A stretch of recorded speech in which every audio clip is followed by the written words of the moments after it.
où à suivre le texte de l'Évangile selon Matthieu, chapitre 18, du verset 1 au verset 4. En ce moment, les disciples s'approchèrent de Jésus et dirent: Qui donc est le plus grand dans les royaumes des cieux?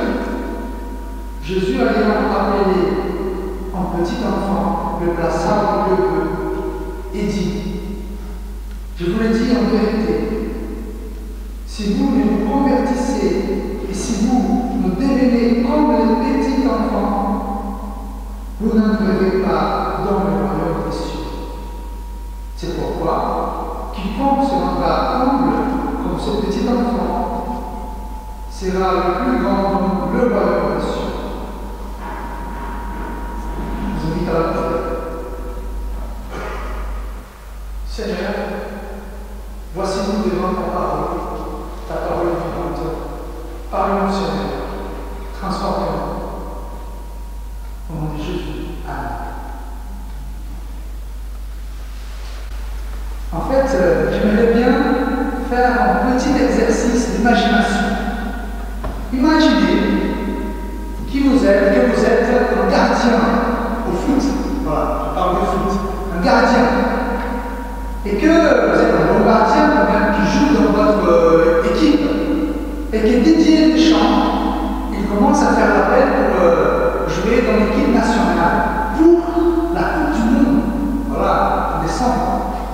Et donc vous êtes appelé pour être l'un des gardiens de l'équipe nationale de France.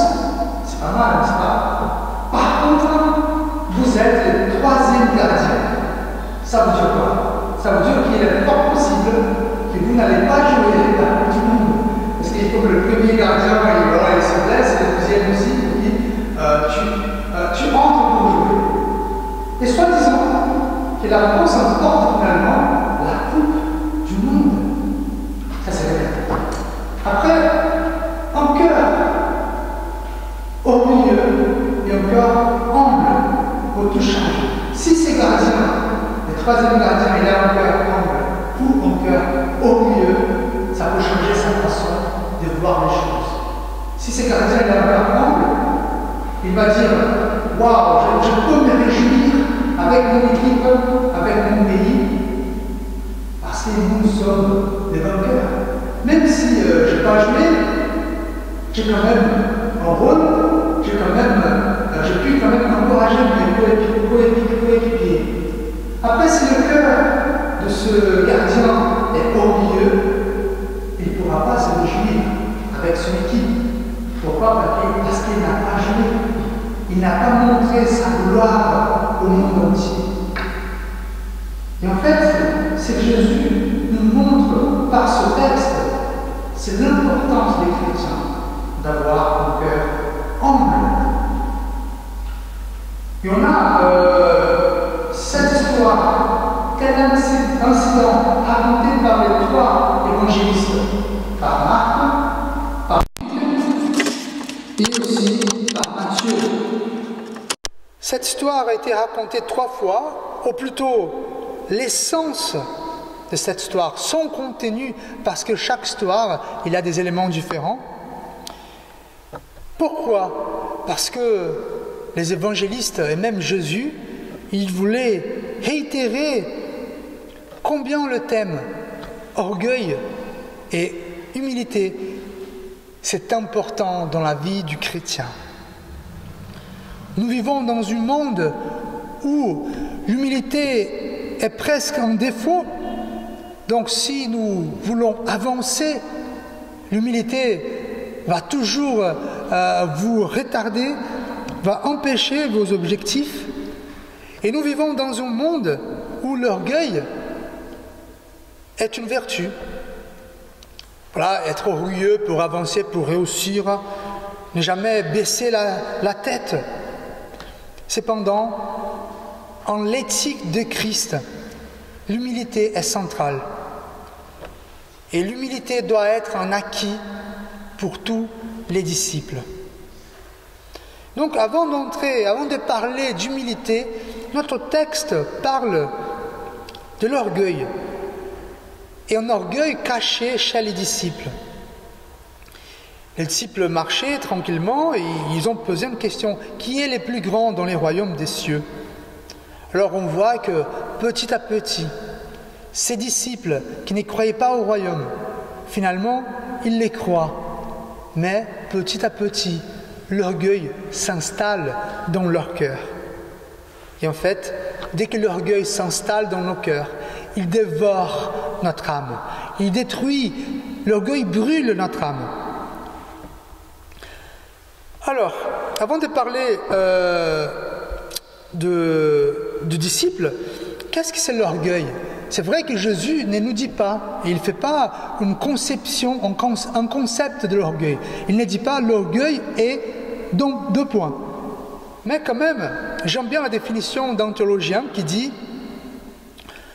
l'orgueil est la partie laide de notre cœur qui nous amène à être plus préoccupés par nous-mêmes et notre propre réputation que être préoccupés avec Christ et notre prochain. Donc, je répète, l'orgueil est la partie laide de notre cœur qui nous amène à être plus préoccupés par nous-mêmes et par notre propre réputation que par Dieu et nos prochains. Ceci dit, on voit quand même comme Jésus annonce cette histoire.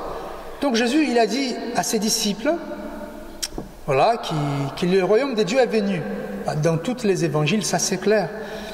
Ce royaume qui a été annoncé par les prophètes, qui était dans les poésies, et qui même quand on lit Ésaïe, le verset classique de Noël, « Car un enfant nous est né, un fils nous est donné, et la domination reposera sur son épaule. » Voilà quand même, ils attendaient un roi puissant, une nation puissante.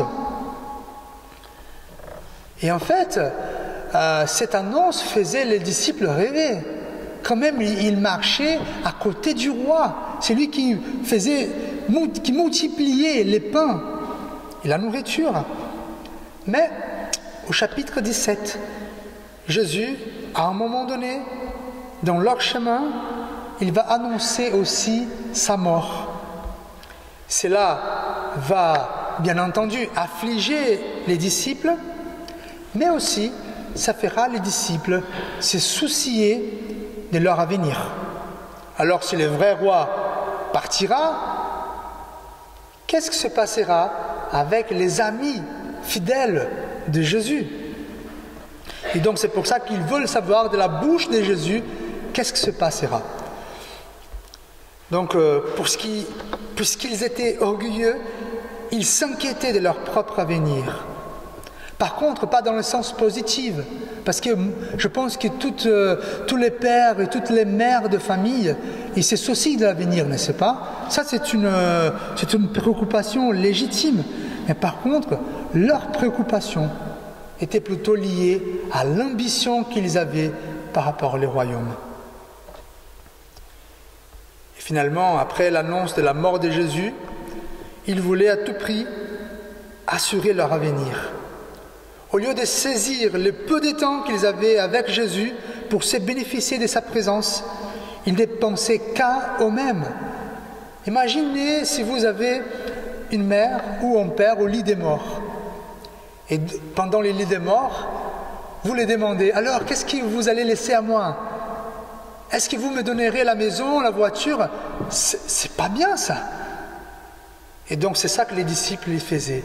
Au lieu de profiter, au lieu de conforter Jésus, ils voulaient savoir qu'est-ce que Jésus allait leur donner.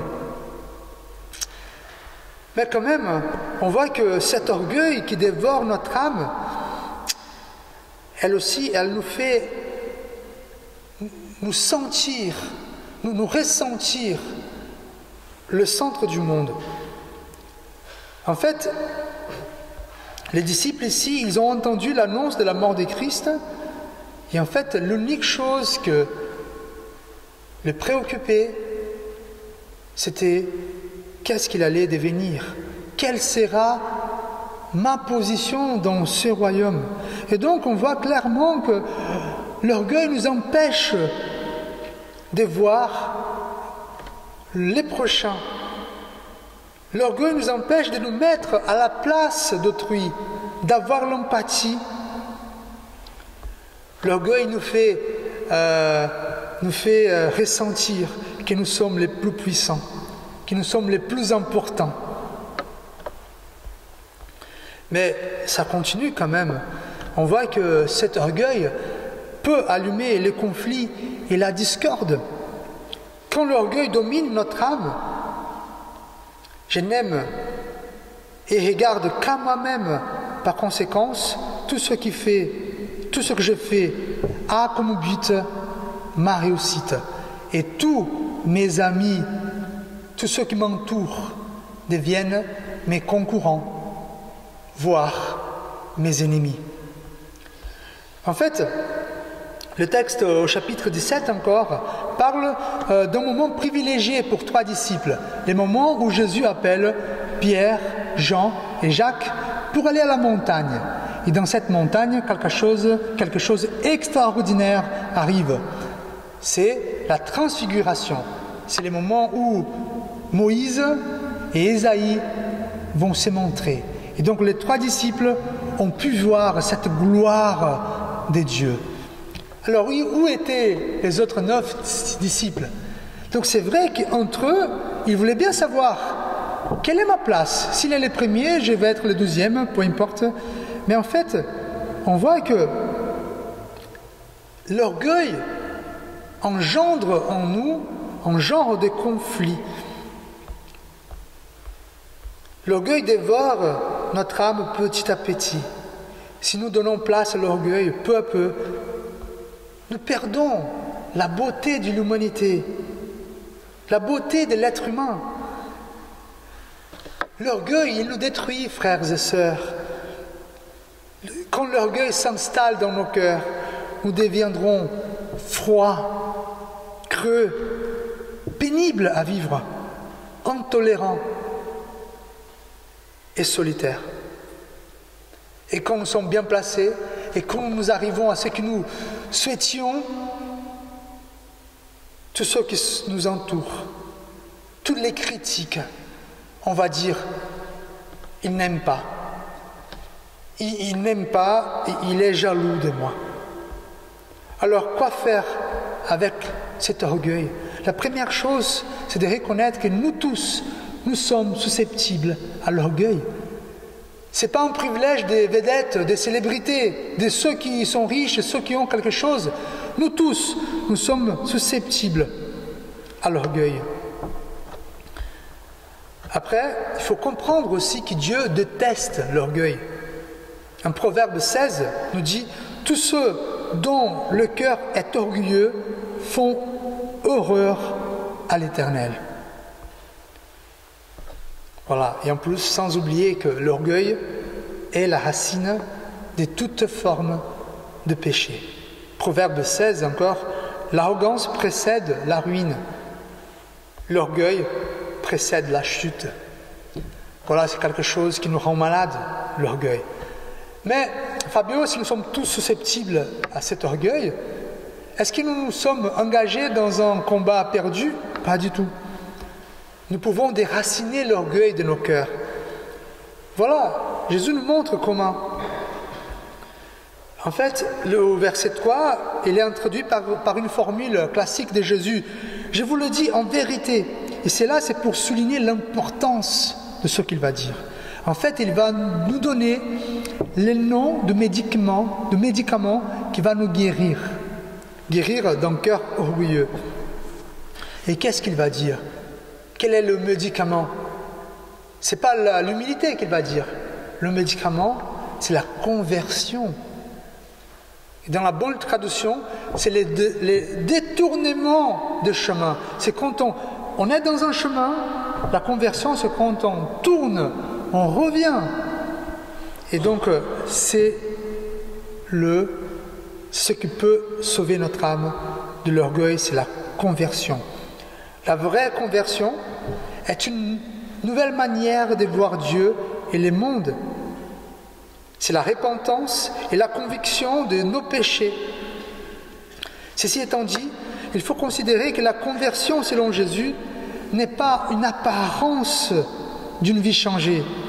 La conversion n'est pas non plus l'horreur des actes mauvais, mais les changements d'objet d'adoration. Ça veut dire quoi? La conversion, c'est quand je change ce que j'aime, ce que j'adore, pour adorer et aimer Dieu. La repentance, en fait, enlève les yeux qui est tourné à moi pour que mes yeux se tournent à l'Éternel. En fait, la repentance signifie haïr ce que nous aimons et ce que nous servions auparavant et nous en détourner. Plus nous aimons Dieu et Christ, moins orgueilleux nous serons. Moins nous aimons Christ et Dieu, plus en plus nous nourrissons l'orgueil dans notre cœur. Et en fait, comme on parle d'un changement du cœur, même si nous sommes doués des volontés, des bonnes volontés, de persévérance, nous ne pouvons pas changer notre cœur, n'est-ce pas? C'est pour ça que c'est un rôle et un travail du Saint-Esprit. Comme nous avons lu ce matin, Dieu a promis, « Je répandrai sur vous une eau pure, et vous serez purifiés. J'ôterai de votre corps le cœur de pierre, et je vous donnerai un cœur de chair. » Donc, pour cette conversion, pour que cette conversion soit réelle dans notre vie, reconnaissons que nous avons besoin de changements. Soyons convaincus par la parole de Jésus qui nous parle. Convertissez. Après, reconnaissons que finalement, nos puissances naturelles sont insuffisantes pour cette conversion. Et comme ça, nous pouvons venir auprès de Dieu par la prière pour lui demander l'aide de son esprit pour nous guérir. Et une fois que notre cœur est changé, nous sommes libérés. Là, Jésus nous appelle pour finalement devenir un enfant, devenir humble. Après, comme dit le texte, après convier ses disciples à la conversion du cœur, Jésus les exhorte à devenir comme les petits enfants, à savoir être humble. En fait, d'abord un changement du cœur pour avoir un changement des comportements. Voilà la vie chrétienne. La vie chrétienne ne commence pas par le changement des comportements, ça commence par un changement de cœur. Et en fait, quand Jésus dit « le petit enfant sera le plus grand dans le royaume », il renverse la perspective du monde. Dans le monde, pour être grand, il faut réussir, il faut avoir le pouvoir, être dans une bonne position. Tandis que dans le monde de Dieu, ça veut dire son royaume, la grandeur, être grand, c'est une question d'humilité. C'est vrai que la première impression que nous avons quand il parle d'humilité, c'est en fait une attitude mentale. Ça veut dire, voilà, je suis humble, je ne reconnais pas mes forces, je ne reconnais pas à quoi je suis bon, mais ce n'est pas ça en fait. Oui, ça c'est bien, ça c'est vrai. Cette humilité, elle est bonne, elle est riche. Par contre, l'humilité dont Jésus parle, c'est l'opposition à l'orgueil. C'est l'opposition, en fait, à ces disciples qui voulaient prendre une bonne position.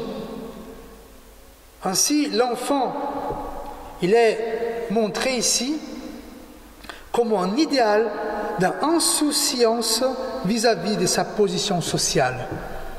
Un enfant accepte le statut social, quoi qu'il soit. Voilà.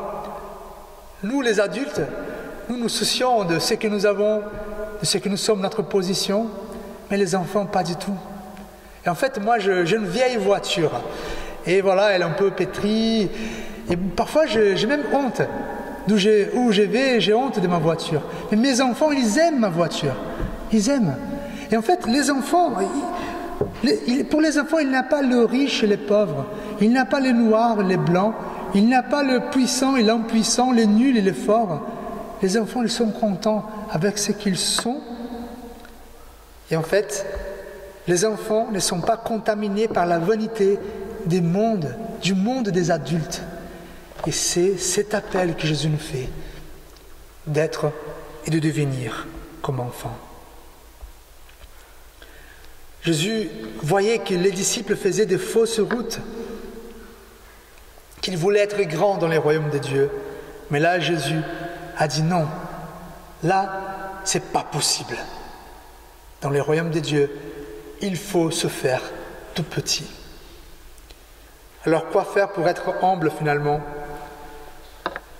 Comprendre avec l'esprit et le cœur que la base de notre valeur, c'est Jésus-Christ.